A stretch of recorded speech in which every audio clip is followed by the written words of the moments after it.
Olá, MQVs! Tudo bem com vocês? Vocês estão estranhando essa pessoa aqui? Vocês têm ideia de quem eu sou? Ah! Vocês sabem quem eu sou? Como vocês acertaram? Eu estou de óculos, estou de cachecol, com esse calor terrível, e vocês acertaram assim tão fácil? Que sou eu, a tia Geismali? Poxa vida, vocês assim vão estragar minha missão secreta. Eu estou aqui disfarçada para cumprir a minha missão de levar para vocês uma história da Bíblia que fala sobre disfarce. Olha, e nós vamos então hoje estudar a Bíblia no livro de Josué, do capítulo 9 até o capítulo 10, e descobrir qual missão secreta é essa. Poxa vida, achei que eu ia enganar vocês, mas vocês são espertos, não se deixam enganar, né?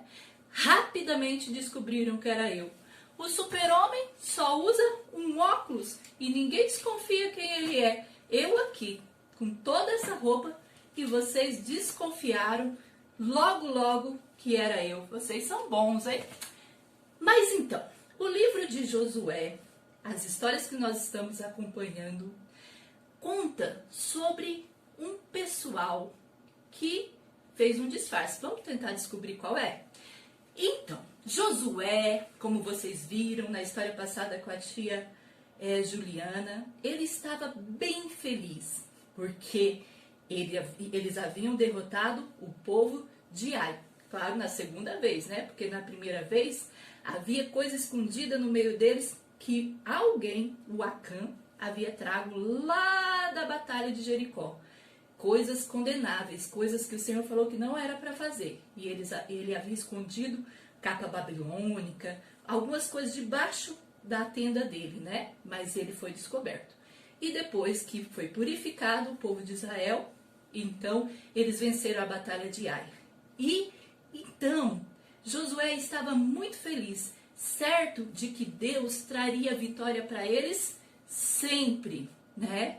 E também a fama do povo de Israel, de Jericó, que Deus sempre estava com eles, e que Deus sempre dava vitórias para eles, havia se espalhado. E os reis daquela região estavam, tremendo de medo de que então o povo de Israel fosse até a cidade deles. E isso certamente iria acontecer. Mas havia um outro povo, os gibeonitas, que eles estavam pensando diferente. O que acontece? O que será que eles fizeram? Acontece que parecia tudo bem. Chegou então no arraial, no acampamento do povo de Israel, alguns homens. Olha só esses homens. E eles estavam mal vestidos, com as sandálias gastas, com roupas gastas, né? Como se eles estivessem vindo de longe. Eles pareciam ter viajado muito, estavam cansados e pediram para falar, né, com Josué e os príncipes de Israel. E eles tinham uma proposta. Eles falaram assim para Josué: olha só, nós viemos de longe. Estamos cansados porque viemos de longe. Olha só os nossos odres. Os nossos odres estão até envelhecidos, né? Odres era um lugar que eles transportavam vinho feito de couro de bode, né? Então, eles transportavam vinho nisso. E eles então falaram para Josué: nós estamos aqui porque soubemos que o seu Deus é um Deus tão grande, mas tão grande, que nós estamos dispostos a te servir. Nós queremos ser seus servos, mas queremos firmar com você um acordo de paz, né? Nós queremos que vocês prometam que não vão guerrear com o nosso povo, porque nem interessa para vocês. Nós moramos muito longe da região que vocês querem ficar, da região de Canaã. Nós somos de um povo distante. As pessoas de Israel deram uma desconfiada. Pensaram, não, será que vocês não são daqui de perto? E estão dizendo que são de longe? E eles, não, olha aqui as provas. Veja, como eu já disse, o odre, as sandálias, nossas roupas se gastaram de tão longe que nós viemos. E até, olha só, deixa eu te mostrar. Nós saímos de casa, esse pão era quentinho. Agora ele está todo embolorado, né? De tão velho, bolorado, seco, duro, de tão velho que ele ficou da viagem. Olha só. Então, os líderes de Israel acreditaram, né? Depois de tantas provas, depois de tantas coisas, eles acreditaram. E ao invés de consultar a Deus se deviam ou não fazer um acordo de paz, eles, fizeram um acordo, uma aliança com esse povo, com os gibeonitas. E eles fizeram uma aliança de que não iria guerrear com eles. Vocês lembram que Deus deu uma ordem ainda para Moisés e depois para Josué, que eles deveriam entrar na terra e tirar todo aquele povo que adorava outros deuses, que ofereciam crianças em sacrifícios a esses deuses, que eles deveriam retirar, acabar com esse povo ali daquela terra. Então, eles firmaram um acordo sem perguntar para o Senhor com essas pessoas. Mas elas estavam dizendo que era de longe e deram um tanto de prova que era de longe. Então eles firmaram a aliança. Só que 3 dias depois, o que Josué e os príncipes descobriram? Que aquele pessoal estava mentindo. Eles tinham preparado um disfarce. Haviam feito então um disfarce para enganar aquele povo. Se vestiram daquela forma para parecer realmente que estavam há muito tempo no caminho, que estavam vindo de um lugar distante que não interessava a cidade deles ao povo de Israel, a Deus. E aí Josué mandou chamá-los. Diante dessa descoberta, eles chamaram os gibeonitas para prestar contas, né, do que havia feito. E eles então disseram ao povo de Israel: não, nós fizemos isso porque nós soubemos que o Deus de vocês é muito poderoso e que tudo que vocês fazem, orientado pelo Deus de vocês, vocês vencem, vocês ganham, e nós não tínhamos chance nenhuma contra vocês. E nós resolvemos então nos juntar a vocês em um acordo de paz. O povo, né, tinha ficado chateado, muita gente não queria manter esse acordo de paz, mas os príncipes disseram: não, a palavra que nós demos, a palavra que nós empenhamos, nós devemos cumprir, porque nós fizemos uma aliança com esse povo em nome do Deus de Israel. E nós não podemos então voltar atrás naquilo que nós fizemos de acordo, o acordo que nós fizemos. Então, eles resolveram cumprir a aliança. Só que é claro que isso teria uma consequência. Josué disse para eles que agora eles seriam servos para o resto da vida deles, né, do povo de Israel. Eles deveriam servir no templo de Israel, alimentar o fogo, né, do altar. Então eles deveriam rachar lenha e cuidar então desse povo, então cuidar dessa tarefa. Então teve esta consequência. Mas agora Israel tinha uma aliança com os gibeonitas, o povo da cidade de Gibeão. Acontece que pouquinho tempo depois desse episódio, uma coisa estranha aconteceu. Aqueles reis que estavam com medo de Israel, quando souberam que o povo de Gibeão havia feito aliança com o povo de Israel, eles resolveram se unir. 5 reis no total se uniram para lutar contra os gibeonitas, para atacar a cidade de Gibeão. E aí os gibeonitas foram pedir ajuda para quem? Para o povo de Israel, com quem eles haviam feito aliança. E eles então pediram ajuda. E aí, o que vocês acham? O povo de Israel deveria ajudar, tendo em vista que foram enganados por eles? Aí nós vamos ver o que a Bíblia disse, né? Dessa vez, eles consultaram, pediram orientação a Deus. E olha só o que Deus disse para Josué. No capítulo 10 de Josué, versículo 8, diz assim: Disse o Senhor a Josué: Não os tema, porque nas tuas mãos os entregarei. Nenhum deles te poderá resistir. Ou seja, o que Deus disse, que ele deveria sair daquele lugar que ele estava de Gilgal, ir até Gibeão, socorrer o povo de Gibeão. Que aqueles 5 reis não iriam resistir em batalha ao povo de Israel. Que ele deveria ir lá guerrear e manter a sua palavra. E esse deve ser também o nosso jeito como cristãos. Nós representamos o Deus de Israel. Então, o que a gente fala, o que a gente diz, deve se cumprir. Nós devemos fazer exatamente o que nós prometemos fazer. Se você diz para a mamãe: mamãe, eu vou arrumar o quarto.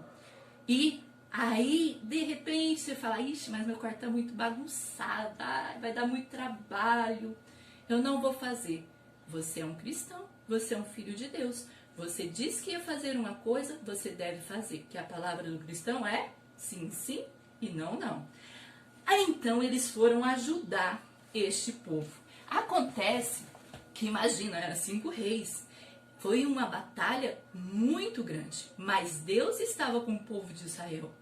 Deus fez cair chuva de pedra sobre o povo inimigo. Olha, tanta coisa aconteceu. Acontece que também aconteceu uma outra coisa bem diferente, que só aconteceu naquela época. Eles estavam guerreando e, de repente, Josué pede a Deus uma coisa. Ele pede, olha só o que ele pediu lá no capítulo 10, do versículo 12 até o versículo 13, que diz assim: Então Josué falou ao Senhor, no dia em que o Senhor entregou os amorreus nas mãos dos filhos de Israel, e disse na presença dos israelitas: Sol, detém-se em Gibeão, e tu, lua, no vale de Aijalon. E o sol se deteve e a lua parou, até que o povo se vingou de seus inimigos. Não está escrito no livro dos justos? O sol, pois, se deteve no meio do céu e não se apressou a pôr-se quase um dia inteiro. Olha só, né? Então, como que a gente sabe que o tempo está passando? A gente sabe porque a gente vê o movimento do sol, né? O sol nasce e o sol se põe, né? E acaba-se o dia. Mas Josué, para terminar aquela batalha, então pede para que o sol pare no meio, né? Lá como se fosse meio-dia, né? Ficasse bem clarinho. Então eles conseguem, né, com o auxílio de Deus, derrotar aquele povo. Veja o que no versículo 14 agora do capítulo 10 diz: Não houve dia semelhante a este, nem antes nem depois dele, tendo o Senhor assim atendido à voz de um homem, porque o Senhor pelejava por Israel. Por que o pedido de José foi aceito? Porque o Senhor estava com eles. Era o Senhor quem cuidava deles. Era o Senhor que pelejava por eles. Era aquela guerra, aquela luta, aquela batalha, era do Senhor. O Senhor também está conosco sempre. O cristão tem esse privilégio de estar com o Senhor em todos os momentos. Só que na história de hoje, nós aprendemos uma coisa bem interessante. O cristão nunca deve perder de vista que ele tem que buscar em todos os momentos, em todas as coisas, a orientação do Senhor. Gravem isso, que nós podemos aprender com esses personagens aqui, os gibeonitas? Eles inventaram, criaram um disfarce para ir lá e enganar o povo de Israel. As aparências às vezes enganam. Existem coisas que podem nos enganar, mas para que nós não sejamos enganados, nós devemos buscar a orientação do Senhor. O povo de Josué, o povo de Israel, errou ao não pedir orientação primeiro ao Senhor antes de firmar um acordo de paz. E nós também, às vezes, podemos errar. Sabe aquelas situações em que a gente é enganado pela aparência? Às vezes, você vê um comercial de TV e as pessoas parecem lindas, maravilhosas, bem-sucedidas, e você, já logo, eu queria ser como aquela pessoa, queria ter dinheiro como aquela pessoa, para comprar tantos brinquedos como ela, como aquela criança. Mas as aparências enganam. Estas coisas não trazem felicidade. A nossa felicidade está em nos alegrarmos sempre no Senhor. Uma outra situação, às vezes, você pode se enganar com algumas aparências, e você também pode, por exemplo, desfazer de alguma pessoa porque acha que ela é muito diferente de você, porque acha que ela é estranha, algum amiguinho na escola que todo mundo diz, aquele menino é estranho, não faça amizade com ele. Isso também é você se deixar levar pelas aparências. Nós devemos, ter paz com todos. A Bíblia nos orienta. Olha só, o que é buscar a orientação de Deus? Vejam bem, Deus nos deixou a orientação dele pela Bíblia. Nós devemos tanto orar, buscando a orientação de Deus sobre o que devemos fazer, como ouvir a sua palavra, o que ele nos orienta. E a sua orientação nessas situações seria o quê? Por exemplo, na situação de comprar brinquedos por causa da aparência, porque o outro tem, porque isso ou porque aquilo, porque você quer ser igual ao outro. A Bíblia diz que nós não devemos ser consumistas, nós devemos nos contentar com aquilo que ele nos dá, Então nós devemos nós temos uma orientação do Senhor, vamos ouvi-la. Também nós podemos, no caso, por exemplo, da criança, que parece para você alguém estranho, que se você chegar perto dela, as outras pessoas vão achar que você está andando com alguém que é esquisitão, Não se deixe levar de novo pelas aparências. O que a Bíblia diz? Que você deve ser um bom amigo, você deve ser fiel. Então você tem uma orientação do Senhor para fazer a vontade do Senhor. Quando nós fazemos a vontade do Senhor, nós seremos bem-sucedidos. O versículo que vocês estão decorando está lá em Provérbios, capítulo 28, no versículo 13, que diz o seguinte: o que encobre as suas transgressões jamais prosperará. Ou seja, se você tentar fazer como os gibeonitas, que tentaram esconder quem eles realmente eram, você não irá prosperar diante de Deus.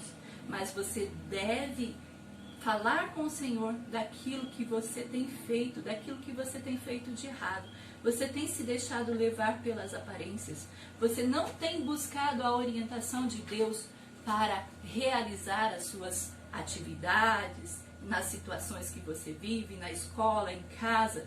Busque a orientação do Senhor e não esconda nada do Senhor. Aquele pecado que está no seu coração deve ser confessado e deixado. Quando você deixa o pecado, para de encobrir aquilo que você está fazendo de errado, o Senhor então faz com que você, prospere. Então, vamos lá, a lição de hoje é: busque sempre orientação no Senhor. Vamos orar, pedir a orientação do Senhor para as nossas vidas? Senhor, eu quero te agradecer porque o Senhor é bom e o Senhor sempre está com o seu povo. E nós somos, ó Pai, pessoas sujeitas ao engano, mas o Senhor, que tudo sabe, que tudo vê, que tudo conhece, é a nossa fonte de orientação. E eu te rogo, ó Pai, que em nenhum momento nós possamos esquecer das suas orientações que estão na sua palavra, que tudo que formos fazer possa ser levado ao Senhor em busca pelas suas respostas, em busca por aquilo que o Senhor tem a nos dizer. Nós te rogamos isso em nome e pelo amor de Jesus. Tchau, MQVs, Deus abençoe e uma boa semana para todos vocês.